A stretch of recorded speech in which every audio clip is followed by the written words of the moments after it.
Yung nakita nyong text messages, in what form did you see this? Nasa USB, iba-ibang dates, dalawang numbers, allegedly, it's the number of President Marcos and the number of Yusek Bersamin. Tapos meron silang months so exchanges tungkol dito sa almost 8 billion na kuha from flood control from Bernardo na ginamit sa Alyansa campaign. Naka-detail doon kung saan ginamit. Meron ding more than 1 billion from the Bureau of Customs and another almost 500 million from confidential funds of the President.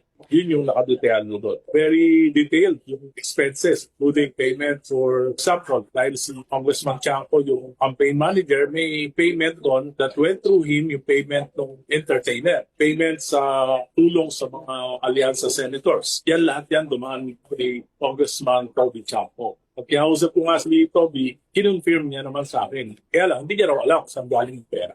Napakadetalyado, malinaw at klarong-klaro yung sinabi ni Congressman Erisi. Talagang kahit si Congressman Toby Chanco, kinonfirm niya doon ito. So, nag-confirm nga daw si Congressman Toby Chanco, di ba? Grabe, may conversation, may text message si Marcos at saka si Bersamin. So, ibig sabihin, totoo talaga yung sinabi ni Saldico, yung siniwalat, nakasama itong si Bersamin at saka sila Marcos sa mga dinideliveran ng mga mali-malitang pera, di ba? So, sasabihin nila, sinungaling si Saldico. Tapos AI, ang dami nilang palusot. Yung mga trolls nila, yung mga BBM vlogger, Diyos ko po, yung mga vlogger nila, puro kasinungalingan, talagang paldo kayo, no? Grabe. Pero yan yung katotohanan, malinaw yan. May resibo yan.